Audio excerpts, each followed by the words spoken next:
Bismillahirrahmanirrahim. Alhamdulillahirabbil alamin. Wa sallallahu wa sallama ala sayyidina Muhammadin wa ala alihi wa sahbihi rasulillahi ajma'in. Subhanaka la ilma lana illa ma 'allamtana innaka antal alimul hakim. Rabbi shrah li sadri wa yassir li amri wahlul 'uqdatam min lisani yafqahu qawli. Rabbi zidna ilma warzuqna fahma.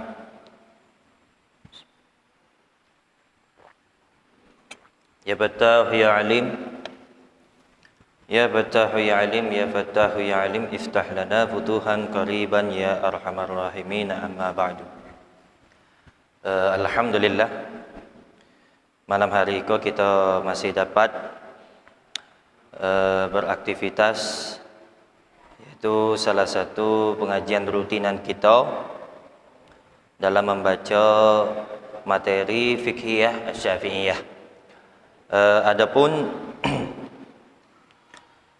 terakhir pembahasan kita di minggu belakang sampailah di pembahasan jenis air. Itu terakhir pembahasan kita. Jadi sedikit kita ngulang, Jadi sedikit kita ngulang daripada yang mana sudah kita masuki bab air tadi tersebut.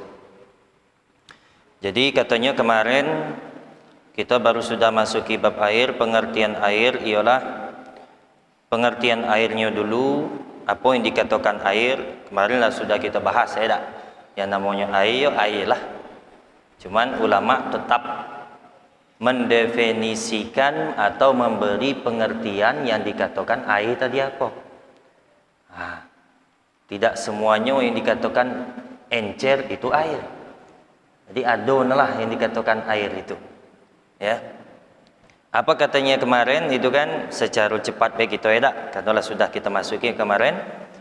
Ta'riful ma'i, adapun pengertian air itu huwa sa'ilun syaffafun latifun, sesuatu yang mengalir, yang tipis atau yang lembut sifatnya, yatalawwanu bilaunil ina, yang mana dia berwarna sesuai dengan warna tempatnya. Yakhluqullahu rayya 'inda tanawulihi, yang mana Allah menciptakan untuk menghilangkan haus inda tanawilihi, ketika mengkonsumsinya. Nah, itu yang dikatakan air. Dan bahagian air baik pun itu dari segi tempatnya, asalnya itu ada 7 macam asal air tadi. Munculnya air tadi dari mana? 3, salah satu minas sama'i, 3 dari langit, wa arba'atum minal ardi, dan 4 dari bumi. Ini asal usul timbulnya, munculnya air ini tadi. Salah satu minas sama', 3 dari langit itu dari mana saja? Miyahul matari, air hujan, watsalji, dan air salju.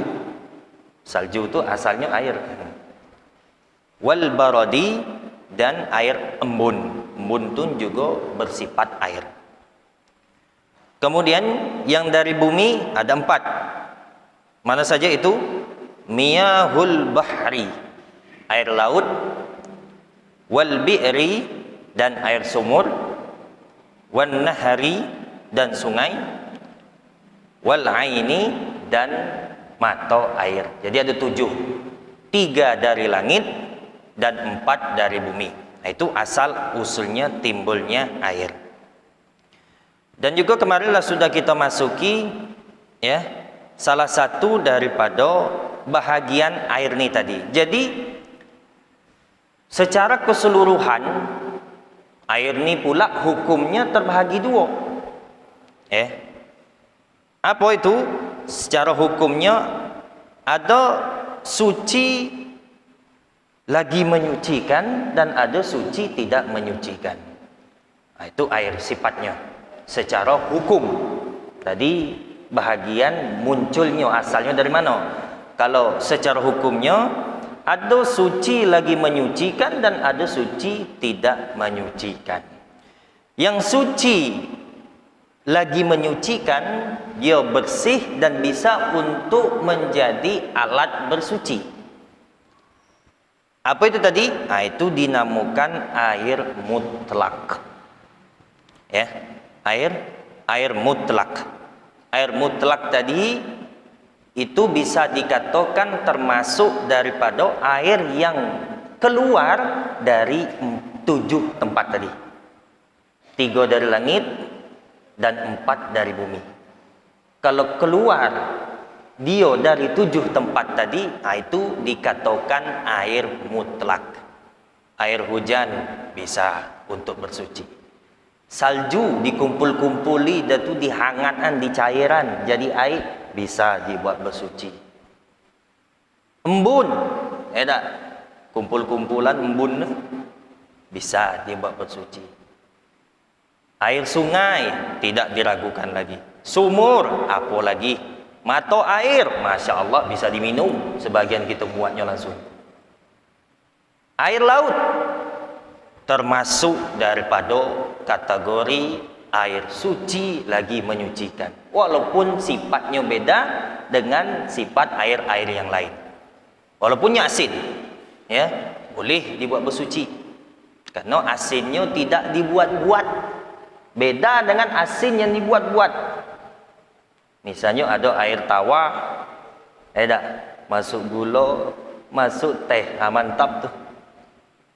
Ya, tu dibuat wuduk, nak dibuat istinja, tak boleh, tak bisa tu.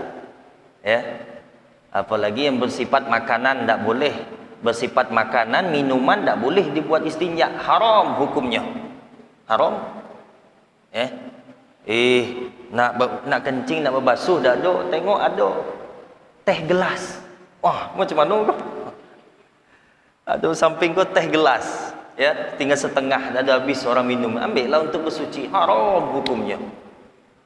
Karena itu sesuatu yang dimuliakan.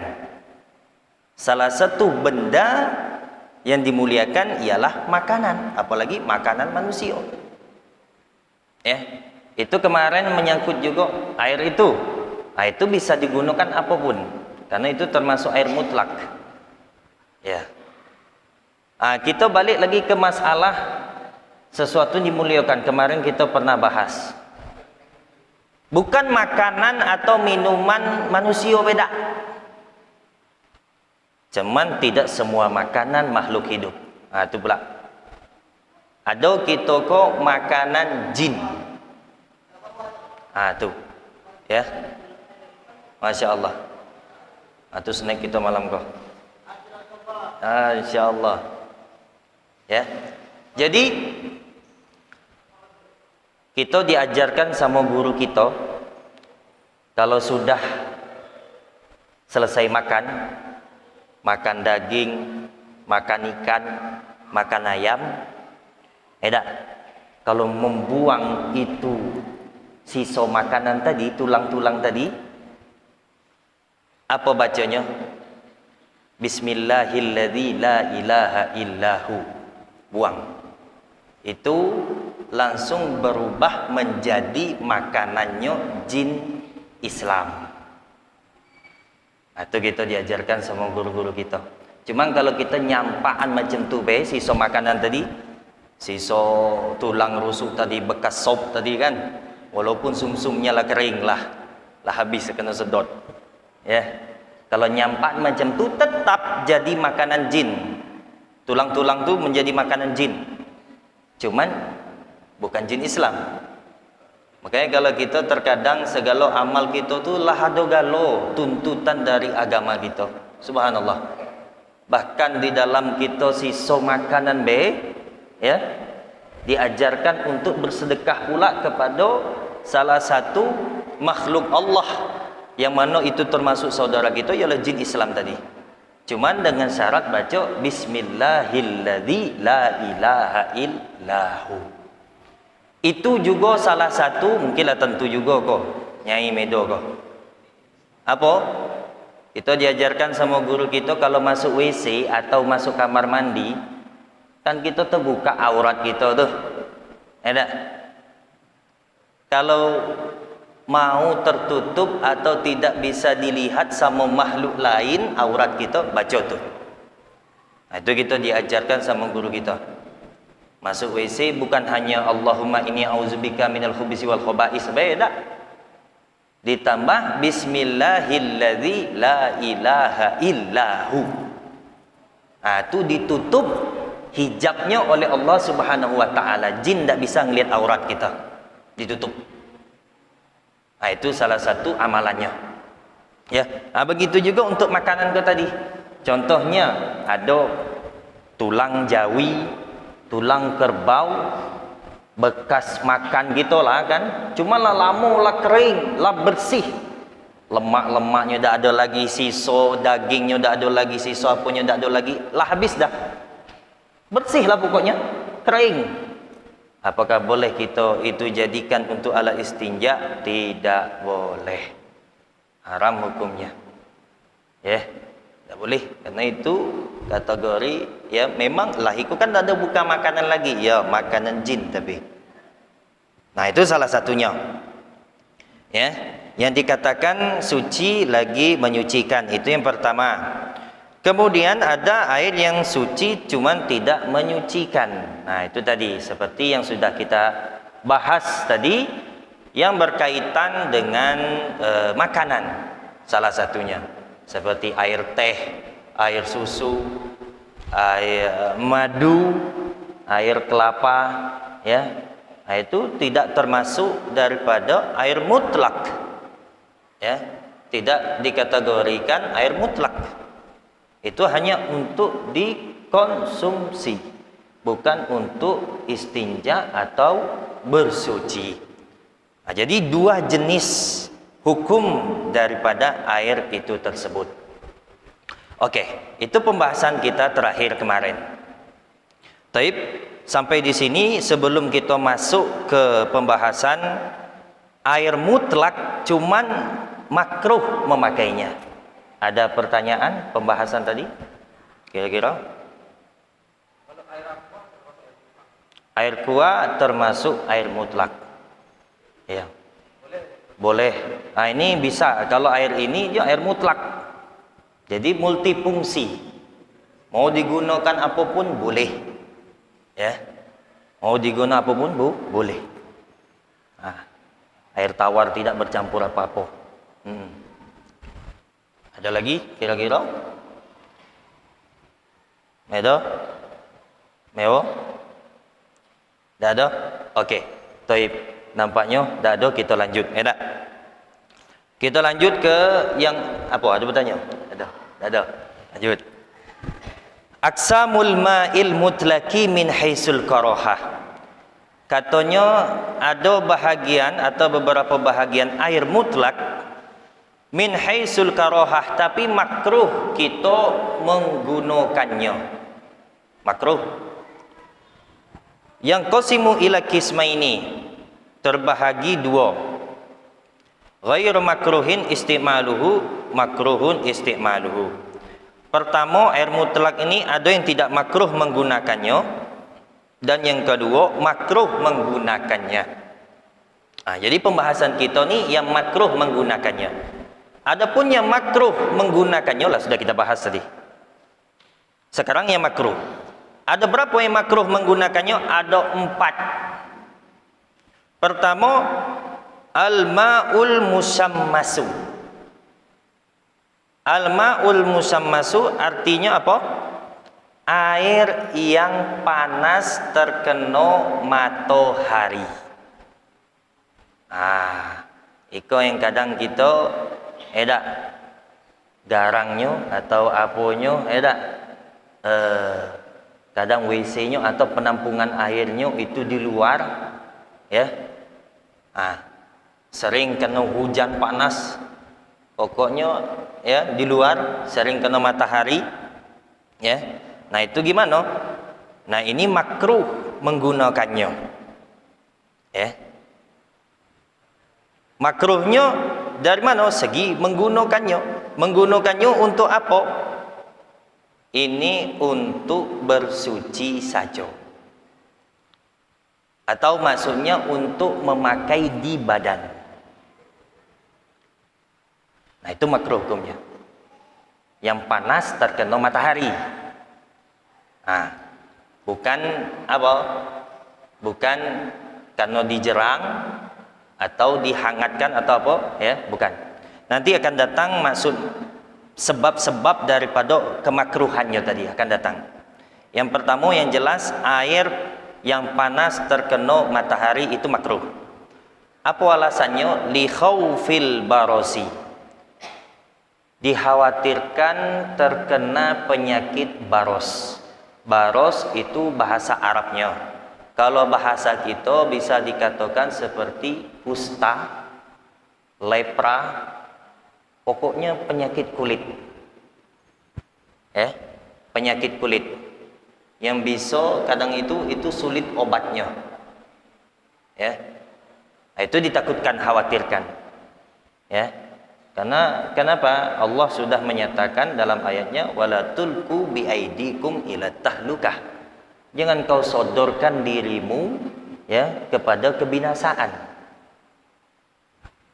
Jadi sesuatu yang memudaratkan kepada kita pasti ada larangannya, walaupun paling minim derajat larangannya makruh. Hikmahnya pasti ada. Apalagi yang sampai derajatnya haram, pasti ada alasannya. Contohnya kok tadi, yang makruh tadi, itu alasannya. Nah, itu dia. Yang pertama. Yang kedua, syadidul hararati liman'ihil isbagh. Menggunakan air yang bersangatan panas. Itu bukan air yang panas terkena matahari, bukan kok. Yang bersangatan panas berarti umum, biar terkena matahari apalagi maupun itu dijerang. Kalau air lagi hangat-hangat janganlah, boleh lah. Kalau kita ke batasnya mungkin paling minim yuk hangat kuku bahasa gitu, tak? Ada mandi hangat tuh hangat kuku itu paling kurang lah. Kalau lo sampai melepuh, itu jelas lah. Pastilah ada larangannya. Kita pun walaupun tidak ada tentu dalam agama secara akal lah tentulah. Kalau lah sampai melepuh tadi itu, itu makruh gunakannya. Yang ketiga, syadidul burudati. Bersangatan dingin, kebalikannya. Tadi bersangatan hangat, panas. Iko bersangatan dingin. Kalau daerah kita kok tidak ada. Belum ada daerah kita kok. Dinginnya tidak seberapa. Walaupun musim hujan, hujan lebat macam kita barusan gini tidak. Tidak ada sebelum berapa. Seperti yang kayak di tepi-tepi gunung atau di daerah yang mana ada musim dinginnya, terus yang ada saljunya di kutub utara atau di mana, itu kalau gitu tidak ada termasuk kategori itu. Kemudian yang keempat, wa miyahun kullu ardin maghdubin 'alaiha. Masya Allah. Yang keempat, air yang mana di setiap tempat yang sudah pernah, Masya Allah, diazab oleh Allah Subhanahu wa ta'ala. Itu makruh juga tuh. Pernah Nabi SAW melewati suatu tempat yang mana tempat itu salah satu tempatnya yang mana kaum pada waktu zaman itu hidup diazab oleh Allah Subhanahu wa ta'ala. Terus Nabi Muhammad memerintah kepada sahabatnya, cepatlah kita pergi dari tempat ini. Ini salah satu tempat yang mana yang sudah pernah diazab oleh Allah Subhanahu wa ta'ala. Pergi cepat kita dari situ. Ya. Karena murkanya Allah itu berbekas. Dan begitu juga sebaliknya, kemuliaan Allah itu berbekas sampai akhir kiamat. Nah, itu salah satunya. Ya. Salah satu daripada air yang makruh di dalam menggunakannya. Jadi kita tadi mengetahui cuma macam-macam baik.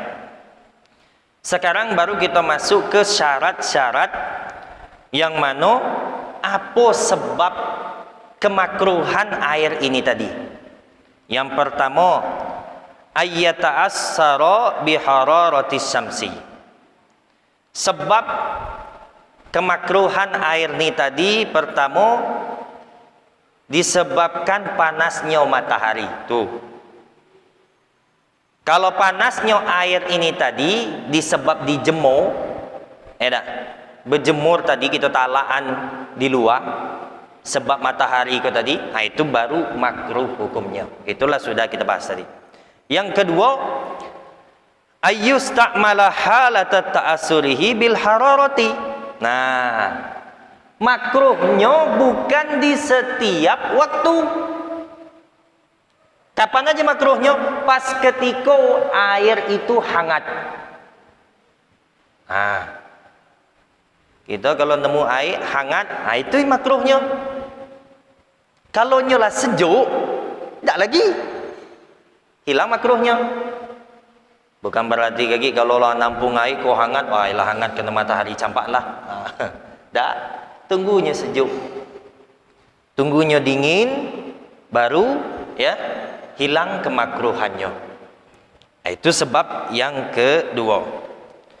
Yang ketiga, ayyusta'malahul hayy. Ya. Yang ketiga, yang menggunakannya orang hidup. Kalau untuk memandikan mayit, itu tidak masalah, tidak makruh.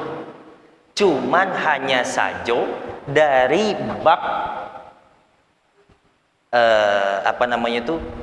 dari bab tasawufnya lah bisa dikatakan, dari bab adab kita sama si mayit, supaya tidak menyakiti si mayit, tidak boleh juga lah, walaupun tidak makruh untuk yang si mati, tak? Kita pun juga tahu, tak? Kita memperlakukan si mayit ke macam mana orang hidup. Karena dikit be kita nyentuhnya, nyo terasa sakit. Makanya kita tuh kalau ngangkat mayit pelan-pelan lah. Bahkan mandinya, kalau sesuai guru kita ngajar dah, ditadah, nyiram mayit.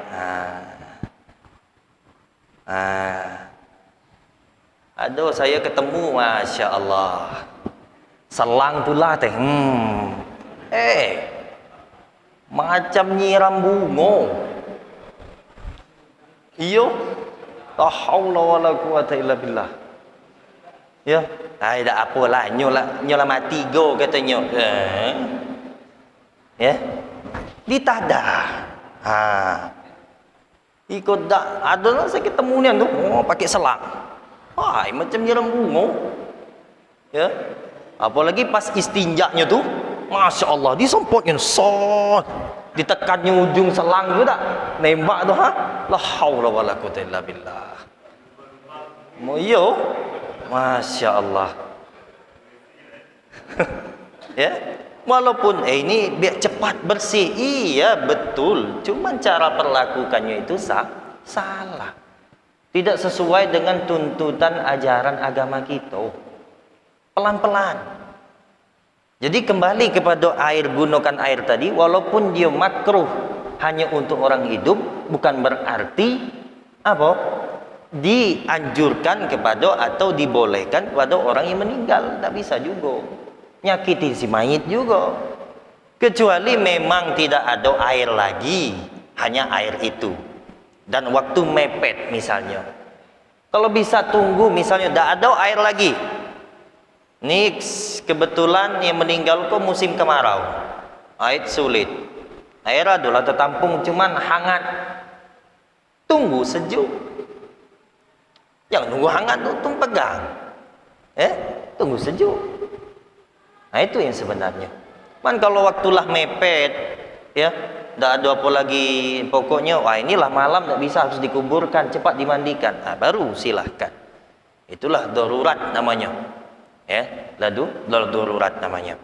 Nah, itu yang ketiga. Jadi yang dimakruhkan bagi orang yang hidup saja yang menggunakannya. Yang keempat, ayyakuna fi ina'in muntabi'in kal hadidi wan nuhasi war rasasi. Nah, jadi ini salah satu syarat yang menjadi keseluruhannya. Kalau syarat kok tidak ada, tidak makruh galanya walaupun hangat terkena matahari. Apa itu? Syarat yang keempatnya yaitu harus di tempat yang terbuat dari besi. Nah, kok dia? Wan nuhasi dan timah. Wan nuhasi dan tembaga, war rasasi dan timah. Pokoknya yang bersifat macam besi itu, besi, tembaga dengan timah. Kalau ada air yang tertampung di badah yang terbuat dari kau tadi, terus kena matahari hangat, baru kau makruh hukum menggunakannya. Cuman kalau dia tertampung di plastik, baskom, di ember, di drum, ada yang drum plastik, tidak ada apa-apa, tidak ada makruh, tidak masalah. Yang makruh kau tadinya penentuannya bisa dikatakan nyot tertampung di besi, tembaga dan timah. Nah, itu dia. Nah, itu baru dikatakan makruh. Illa dzahaba wal fiddata. Kecuali apa? Kecuali dari emas dan perak. Nah, itu tidak makruh juga. Itu salah satunya. Ya, cuman gaganian ya tak? Ya. Kalau emas kan ada di luar. Iya, kalau emas ada makruh. Ya. Hilang makruh Ember dengan baskomnya itu pun hilang kok. Kenyok makruh baik yang hilangnya. Ya. Nah, ini dulu ini nih. Kalau orang zaman dulu kan itu. Ya.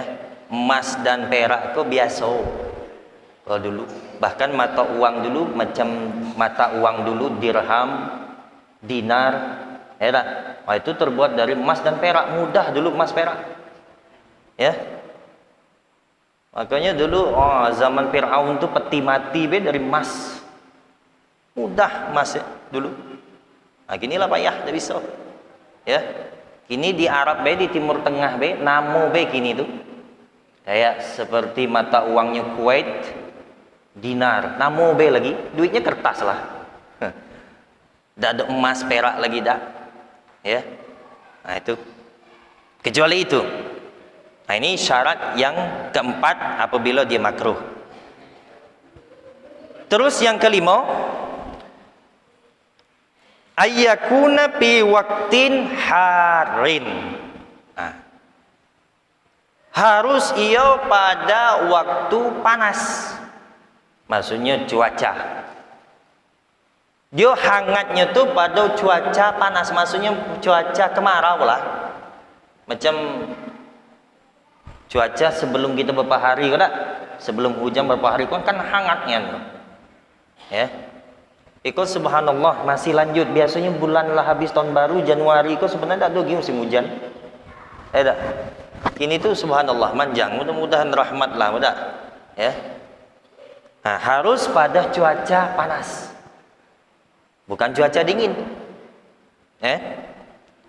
Kemudian yang keenam, ayus ta'mala fil badani la fis saubi. Nah, kok dia? Makruhnya itu ketika digunakan di badan. La fi saubi, bukan untuk baju. Nah, makruhnya hanya digunakan untuk badan. Baju dah. Jadi apapun yang bersifat untuk badan. Nak cuci muka aja, nak basuh tangan, nak istinja. Ya, apalagi mandi. Zaman kalau untuk basuh baju, untuk basuh piring, untuk nyiram apapun itu, bersih ke bersih itu tidak masalah. Ya, tidak makruh hukumnya. Nah, itu yang ke-6.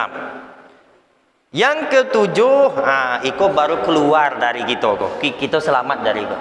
Apa itu? Ayyakuna fi kutrin harin.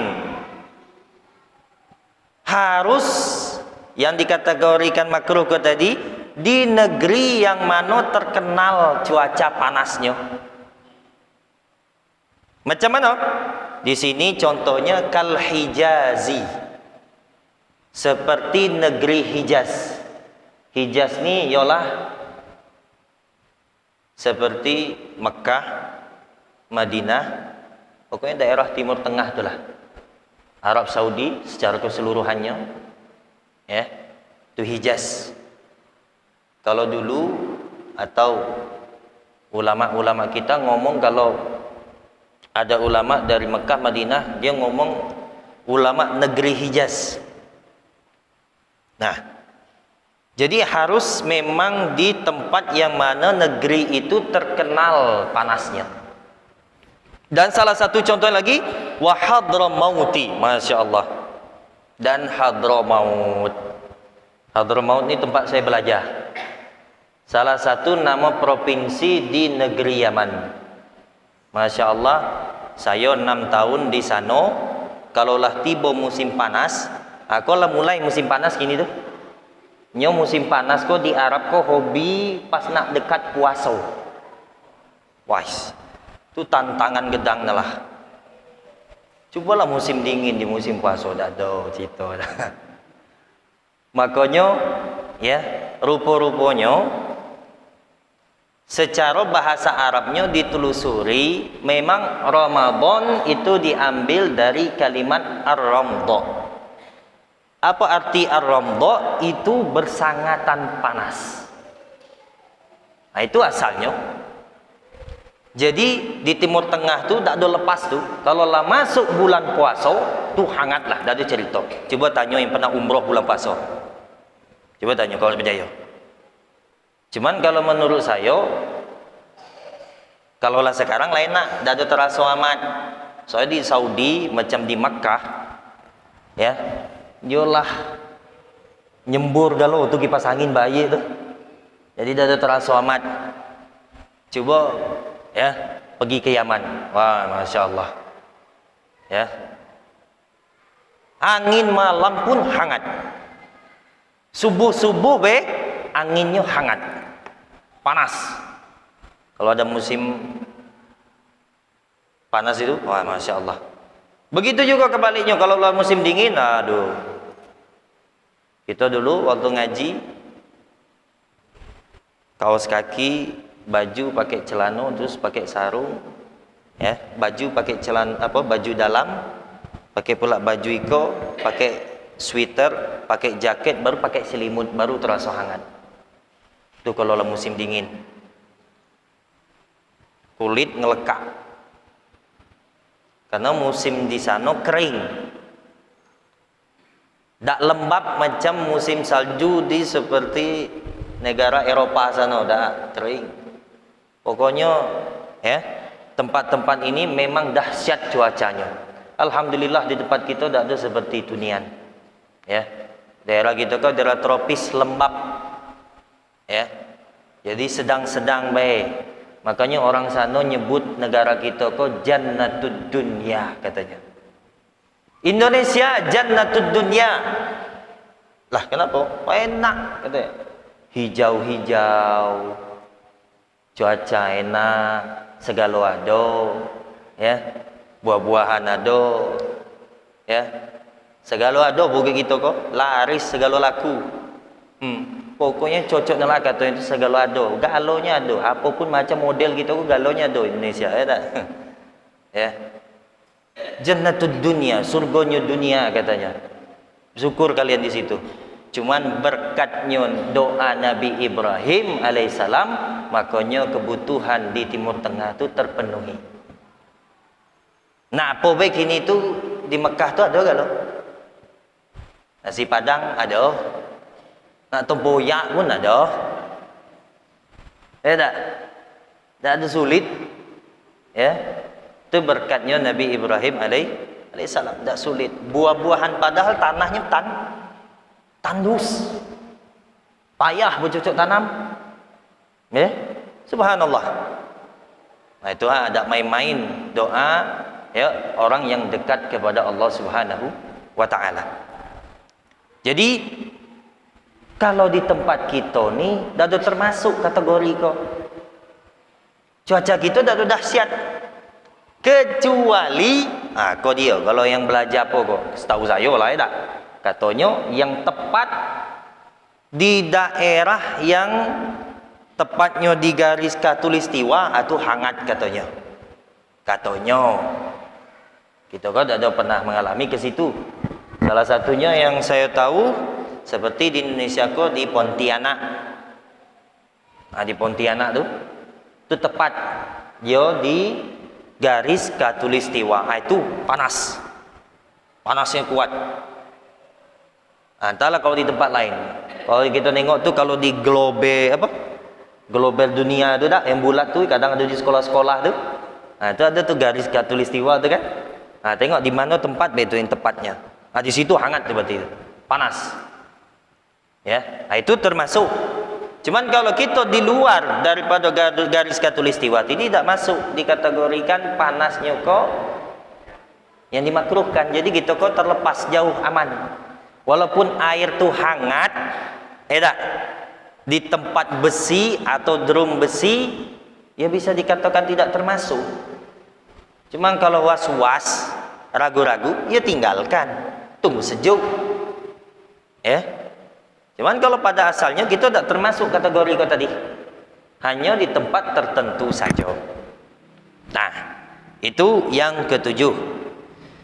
Kemudian yang kedelapan, alla yata'ayyana bi an wujida. Bahwa tidak tertentu bi an wujida jika didapati selainnya. Maksudnya jika tidak ditentukan di segi pendapatan air itu tersebut. Misalnya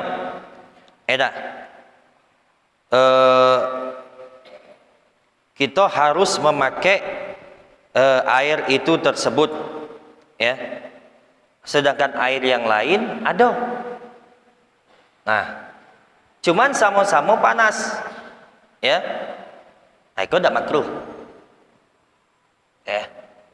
Itu tidak makruh. Itu syarat yang ke-8. Nah.